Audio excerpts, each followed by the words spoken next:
बिस्मिल्लाहिर्रहमानिर्रहीम अस्सलाम वालेकुम दोस्तों, मैं गुलजान बलोच, आप देख रहे हैं मेरा यूट्यूब चैनल। दोस्तों आज की इस वीडियो में बात करेंगे जितने भी आपके पास छोटे सिस्टम्स हैं जो कि छोटे प्रोजेक्ट्स पर हैं और आप इंस्टॉलर हैं, तो आप कहीं पर जाते हैं कि वीएफडी जो है ना वो ट्यूबवेल की प्रेशर को नहीं बढ़ा रहा, मोटर की स्पीड नहीं बढ़ रही और पानी ठीक से नहीं चल रही, सबमर्सिबल सिस्टम हो या कोई भी सिस्टम हो जो है ना, छोटी मोटरें हैं और वहाँ पर आपकी 6 प्लेटें लगी हुई हैं, कहीं पर 7-8 इस तरह छोटी जो है ना सिस्टम्स हैं, तो वहाँ पर बाज़ औक़ात जो है ना प्रेशर नहीं बढ़ता। तो फिर इसकी सेटिंग आप किस तरह करेंगे? पीबी की सेटिंग के अलावा भी वीएफडी में बहुत सारे सेटिंग्स हैं। पीबी की सेटिंग के बाद जो अहम सेटिंग है वो पीई की होती है, मास्टर सेटिंग इसमें है, और इसके अलावा पी2 की भी सेटिंग अहम होती है। तो आज इस सेटिंग में, इस वीडियो में बात करेंगे कि आप आखिर छोटी सिस्टम्स की जो प्रॉब्लम आ रही होती हैं, PB04 आपने अप डाउन करके देखी है फिर भी प्रेशर नहीं बढ़ रहा, तो आप उसको किस तरह ठीक कर पाएंगे? बजरिया मास्टर सेटिंग आप उसको ठीक करेंगे, जो कि वीएफडी के अंदर पीई की ग्रुप जो है ना मास्टर सेटिंग कहलाती है, और उसमें आप एहतियात से अगर काम नहीं लेंगे तो आपकी वीएफडी जो है ना ख़राब भी हो सकती है। लेकिन जितने एहतियात आपने करने हैं वो मैं आपको समझाऊंगा कि किस तरह आपने उसकी पैरामीटर चेंज करनी है। इसके अलावा जो हम आपको समझाएंगे उसके अलावा आप कुछ भी चेंज नहीं करेंगे, अगर करेंगे तो फिर आपकी वीएफडी ख़राब हो सकती है। तो यहाँ पे बढ़ते हैं अपने वीडियो की तरफ। आपसे छोटी सी दरख्वास्त होगी, वीडियो को लाइक करें और चैनल को सब्सक्राइब कर दें। तो बढ़ते हैं यहाँ पे अपने वीडियो की तरफ। यहाँ पे आप बात करते हैं सबसे पहले इसकी प्रोग्रामिंग की। अब आपके सामने कोई वीएफडी है जो कि छोटी प्रोजेक्ट पर लगी हुई है, यानी कि कोई समरसेबल सिस्टम है या उसमें कोई आपकी छोटी मोटर पानी सप्लाई के लिए चल रही होती है। तो अब पानी का फ्लो जो है ना सुस्त है, या तो आपका पानी निकल ही नहीं रहा, तो आप इसकी सेटिंग किस तरह चेंज करेंगे? ज़ाहिर बात है, छोटी सिस्टम्स पर जब आपके पास 7-8 प्लेटें लगी हुई होंगी, 6 प्लेटें लगी हुई होंगी, तो आउटपुट वो 220 आप 230 240 ले रहे होंगे, यानी कि 3 फेस 380 तो आप नहीं ले सकेंगे क्योंकि आपके पास प्लेटें कम हैं। तो अब 220 या 240 मोटरें भी इस टाइप की आती हैं, यानी कि 3 फेस में 220 आती हैं, तो उसको आप किस तरह सेट कर पाएंगे? तो यहाँ पे दोनों तरीक़ों पे बात करेंगे। अगर आपके पास 220 मोटर है या 380 मोटर है और आपके पास प्लेट जो है ना कम लगी हुई है, तो प्रोग्राम बटन दबाएं, यहाँ पे पीई की सेटिंग में आए, यहाँ पे मास्टर सेटिंग होती है, इसमें पासवर्ड भी है। तो यहाँ पे प्रोग्राम पीई में आने के बाद डेटा एंटर करेंगे, डेटा एंटर करने के बाद यहाँ पे आप देख सकेंगे कि PE00 है, तो अप डाउन करने की कोशिश करेंगे, नहीं होगा, इसमें पासवर्ड है इस वजह से। तो इस पासवर्ड किस तरह इसकी निकलेगी वो मैं आपको समझाता हूँ। यहाँ पे PE00 पे फिर आपने यहाँ पे डेटा एंटर कर दें, डेटा एंटर करने के बाद सारे जीरो आ जाएंगे, यानी कि यहाँ पे आपने पासवर्ड लिखनी है। और पासवर्ड क्या होती है? INVT की जो भी इन्वर्टर है ना, तो उसकी पासवर्ड 40721 है। नॉर्मली ये CHF 100 टाइप की जितनी भी VFDs है ना, तो स्काई पावर हो गए या और भी किस्म के हैं, तो यहाँ पे 40721 वो आसानी से लेते हैं। 40 यहाँ पे 700 हो गया। आगे बढ़ते हैं। शिफ्ट की मदद से आपने डिजिट चेंज करके लिख रहे हैं 40721 डेटा एंटर। ये देखें APE की ग्रुप जो है ना ओपन हो चुकी है। अब इसको आप ऑपरेट कर सकते हैं इजीली, यहाँ पे आप देख सकते हैं। अच्छा, आपने अब क्या करना है? आपने सबसे पहले PE02 की सेटिंग देखना है कि यहाँ पे कितना वैल्यू सेट है। ये तो अब हमारी जो है ना बड़ी सिस्टम है, यहाँ पे 48 प्लेटें लगी हुई हैं और 10 HP की मोटर यहाँ पे इंस्टॉल है और प्लेटें 300 वाट की हैं। तो यहाँ पे आप देख सकते हैं कि ये 08 सेट है। अब यहाँ पे छोटी प्रोजेक्ट्स पर यहाँ पे आपको 00 भी मिल सकती है, 01 भी मिल सकती है, 02 भी मिल सकती है। आपने 8 प्लेटें हैं तो आपने यहाँ पे 04 सेट करना है, ठीक है? ये बात याद रखें, 8 प्लेटें हैं तो 04 सेट करना है। अगर एक पंखे वाली आपकी VFD है तो फिर आप 02 सेट करेंगे, ठीक है? अगर डबल पंखे वाली VFD है तो 04 सेट करेंगे। 8 प्लेटों की मैं बात कर रहा हूँ। 8 से नीचे हैं, 6 हैं, तब भी आप ये फार्मूला लगा सकते हैं, ठीक है? ये चीज़ याद रखें। इसकी सेटिंग सबसे पहले आप चेंज करके डाटा एंटर करेंगे। उसके बाद अगर OU3 जैसी कोई सिचुएशन बन गई या कोई भी चीज़ हो गई तो मैं आपको समझाता हूँ कि यहाँ पे आपने 02 करके या 04 करके, यानी कि एक पंखे वाली इन्वर्टर छोटी है तो आप 02 सेट करेंगे। अगर 2 पंखों वाली बड़ी इन्वर्टर है उसके ऊपर प्लेटें आपने 8 लगाई हुई हैं या 6 लगाई हुई हैं, 7 इससे ज़्यादा नहीं है, तो आप 04 सेट करेंगे, ठीक है? फिर उसके बाद यहाँ पे सेट करने के बाद आप डेटा एंटर करेंगे, यानी कि ये चेंजिंग करने के बाद अब यहाँ पे एहतियात की बात यह है कि ज़्यादा हाई ना करें इसको। अगर 00 है तो फ़ौरन आपने इसमें कोई वैल्यू सेट करना है, जैसा कि मैं आपको 4 या 2 का कह रहा हूँ, क्योंकि इसमें कैपेसिटर पर लोड आती है, मॉड्यूल पर लोड आती है, इन्वर्टर हीट भी होगी, इन्वर्टर भी ख़राब होने का ख़तरा होगा 00 होने की सूरत में भी और ज़्यादा बढ़ाने की सूरत में भी। उम्मीद करता हूँ ये चीज़ आपकी समझ में आ गई है, यानी कि यहाँ पे वैल्यू आपने अपने हिसाब से रखना है जिस तरह मैंने आपको समझाया। अच्छा, आगे बढ़ते हैं। दूसरी चीज़ यहाँ पे PE04 के अंदर है, जो कि इसकी वोल्ट कैपेसिटी है, यानी कि आउटपुट वोल्ट जो यहाँ पे रखे जाते हैं, आउटपुट वोल्ट मोटर के लिए। यहाँ पे ये 380 की पे मैं मोटर चला रहा हूँ, यानी कि 380 वोल्ट वाली 3 फेज़ मोटर है, तो यहाँ पे मैंने 380 रखा हुआ है। अब आपकी मोटर 380 छोटी मोटर है, 1.5 हार्स पावर का, 2 हार्स पावर का है, 380 आपके पास प्लेटें कम हैं, तो आप इसको 280 रख सकते हैं, 6 प्लेटों पे, 7 प्लेटों पे, 8 प्लेटों पे, ताकि आप उसकी अच्छी रिज़ल्ट हासिल करें। 280 से ज़्यादा होगा तो आपका जो है ना सही नहीं चलेगा। अगर 220 है तो आपने यहाँ पे सीधा सीधा 220 लिख देना है, ठीक है, ये चीज़ याद रखें। अगर आपकी 220 लिखा हुआ है, आपका मोटर बड़ी है, यानी कि बड़ी इस वजह से है कि 380 वोल्टेज वाली है, 220 पे फिर आपका पानी का फ्लो लो होगा। आप 290 280 लाजमी रखें। अगर 8 प्लेटें हैं तो आप 300 320 भी रख सकते हैं।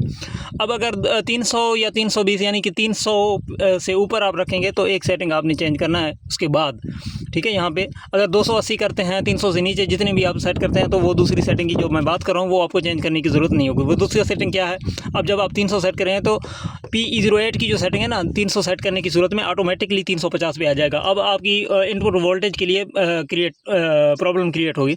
उसमें वजह ये है कि आपकी इनपुट वोल्ट अगर 7 प्लेटें हैं तो बमुश्किल 320 300 आ रहे हैं। अगर यहाँ पे लिमिट यहाँ पे 350 होगी। ये एक्चुअली ये जो है ना इनपुट वोल्टेज लिमिट है, जैसा कि यहाँ पे 350 है, तो 350 से जैसे इनपुट वोल्ट अगर गिर गए तो POFF का फॉल्ट जो है ना यहाँ पे शो होने लगेगा, तो आपकी इन्वर्टर नहीं चलेगा। तो इसको आपने फिर से 150 पे लाजमी लाना है। अगर वहाँ पे आप 280 या 290 यानी कि 300 से नीचे करके PE04 में एंटर करते हैं तो ऑटोमेटिकली ये लिमिट जो है ना 180 पे आ जाएगा, जो कि आपकी कम वोल्टेज पे सूटेबल है, ठीक है ना। ये चीज़ें याद रखें, ठीक है ना। अगर 300 से वैल्यू ज़्यादा करके यहाँ पे आप एंटर करेंगे, ऑटोमेटिकली PE8 की जो सेटिंग है वो 350 पे आ जाता है, बाद में आपको कम करना पड़ता है, ठीक है ना। मैंने आपको समझाया है कि आपने 150 पे करना है ताकि आपकी इनपुट वोल्टेज के लिए प्रॉब्लम क्रिएट ना हो।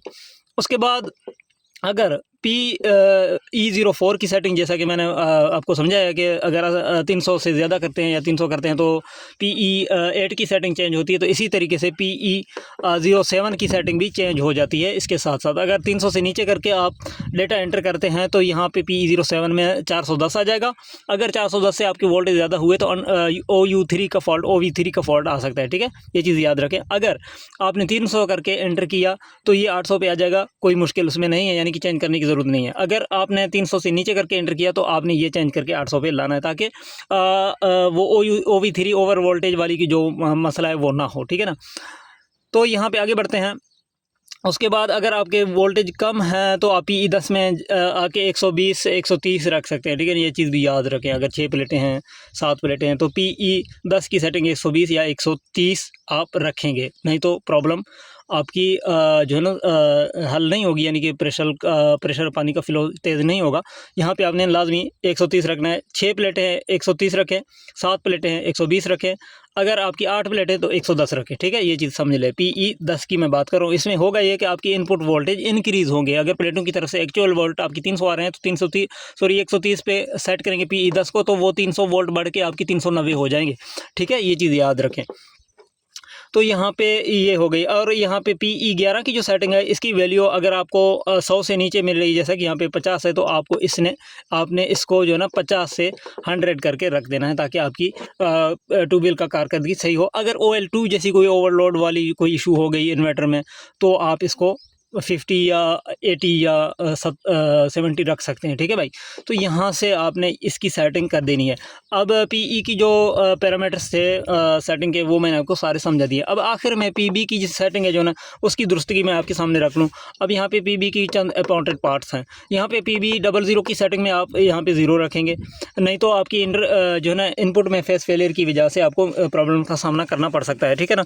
यहाँ पे आगे बढ़ते हैं। PB01 की सेटिंग आप अगर सिंगल फेस यानी 2 तारों वाला मोटर चला रहे हैं तो यहाँ पे आपने 0 रखना, नहीं तो आउटपुट में जो है ना आपकी अगर एक तार नहीं होगी तो आउटपुट फेस फेलियर आ जाएगा, तो SP0 आ जाएगा, तो आपका इन्वर्टर नहीं चलेगा। आगे बढ़ते हैं। यहाँ पे PB04 की जो सेटिंग है ना, ये आपने अगर आपके पास 6 प्लेटें हैं तो आप 70 रखेंगे।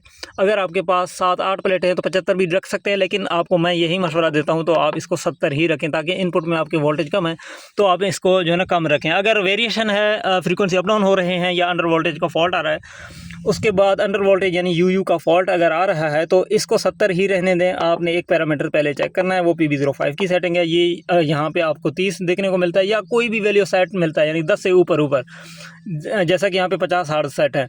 तो उसके बाद यहाँ पे आपने कंफर्म करना है कि कोई कुछ यहाँ पे सेट है यानी कि 00 नहीं है, तो भी अंडर वोल्टेज का फॉल्ट आ रहा है, तो PB04 में आए। यहाँ पे आपने जो है ना 10% बढ़ा देना है। जैसा कि फ़र्ज़ करें आपने यहाँ पे 70 किया हुआ था पहले, तो आपने यहाँ पे 80 करके डेटा एंटर करना है, तो अंडर वोल्ट नहीं होगा। अगर अंडर वोल्ट फिर भी हो रहा है तो फिर UV आ रहा है, तो फिर यहाँ पे 90 करें, 90 से आ रहा है तो 100 करें, 100 से आ रहा है तो 110 करें, इंशाल्लाह ठीक हो जाएगा। यानी कि शर्त यह है कि PB05 की सेटिंग जो है ना यहाँ पे 50 पे हो या 30 पे हो कम से कम, ठीक है, ये चीज़ नोट करें। अगर यहाँ पे आपको 00 मिलता है तो फिर उसका वजह यानी कि UU फॉल्ट का वजह ये है कि यहाँ पे PB05 की सेटिंग 00 है, इसमें आपने कोई वैल्यू सेट करना है। इसका बेसिक काम ये है कि ये डिक्रीज फ्रीक्वेंसी लिमिट है, यानी कि आपकी फ्रीक्वेंसी अगर 50 हर्ट्ज़ पूरे करते हैं, स्टेबल एक जगह पे रुक जाती हैं, तो कोई मसला नहीं। अगर आपकी फ्रीक्वेंसी गिर रहे हैं यानी कि 50 तो पूरे नहीं कर रहे, 48, 50, 49 या 45 इस तरह फ़र्ज़ करें 38 इस तरह आके रुक जाते हैं लोड की वजह से, तो फिर अगर यहाँ पे 00 होगा तो फिर अंडर वोल्टेज हो जाएगा, ठीक है ना। यहाँ तक आपकी उम्मीद करता हूँ आपकी बात समझ में आ गई होगी। तो बाकी जो इसमें पैरामीटर्स हैं वो आपने जो है चेंज नहीं करने। PB06 को आप यहाँ पे 0 कर सकते हैं, और इसके अलावा PB07 का जो सेटिंग है, अगर इन्वर्टर स्टॉप होने में प्रॉब्लम कर रही है यानी कि फ्रीक्वेंसी अटक जाते हैं, फुल बंद नहीं हो रही इन्वर्टर स्टॉप करने से, तो यहाँ पे 130 से 120 से आप बढ़ा के इसको 150 कर सकते हैं। तो ये टोटल सेटिंग है, और जो PB और PE की जो इंपॉर्टेंट पार्ट्स से मैंने आपके सामने रखे हैं। अब आखिर में यहाँ पे P2 की चंद सेटिंग्स मैं आपको समझाता हूँ। P2 में आपने सिर्फ किलोवाट चेक करना है, लोड के मुताबिक P201 में आपने किलोवाट डालने हैं, और यहाँ पे P202 में आपने अपने हार्स जो है सेट करने हैं मोटर के मुताबिक, और इसके अलावा P203 में आपने RPM अपने मोटर के मुताबिक सेट करने हैं, और इसके अलावा P204 में वोल्ट, जो कि आप अगर PE04 में चेंज करेंगे तो ऑटोमेटिकली ये चेंज कि PE04 के मुताबिक हो जाएगा। अगर वहाँ से आपने चेंज नहीं की तो आप यहाँ पे अपने मोटर के मुताबिक वोल्टेज सेट कर सकते हैं, और आसानी से सेट कर सकते हैं, ठीक है। ये P204 की सेटिंग की मैं बात कर रहा हूँ। यहाँ पे मोटर के रेटेड वोल्टेज आपने यहाँ पे डालने हैं। आपका 220 का मोटर है 220 रखें, 380 का मोटर है तो आप 380 रखें, ठीक है। ये चीज़ आपकी समझ में आ गई है। बाकी P205 में आप एम्पेयर जो है ना मोटर के मुताबिक, लोड के मुताबिक सेट कर सकते हैं। और ये जो है ना असल में P201 की सेटिंग अगर आप अपने लोड के मुताबिक रखते हैं तो ये ऑटोमेटिकली P205 की जो सेटिंग है वो खुद ब खुद सेट हो जाती है आपके किलोवाट के मुताबिक, ठीक है ना। तो ये टोटल सेटिंग है छोटे प्रोजेक्ट्स की। उम्मीद करता हूँ इन चीज़ों में बहुत कुछ आपको सीखने को मिलेगा। अगर आपको वीडियो इन्फॉर्मेटिव लगी, अगर आप हमारी वीडियोस को देखते हैं और आपको फ़ायदा भी हो रहा है, तो कमेंट में अप्रिशिएट और अपना रिस्पांस ज़रूर करें हमें, और चैनल को ज़रूर सब्सक्राइब करें। अपना बहुत सारा ख्याल रखें। इजाज़त दें। अल्लाह हाफ़िज़।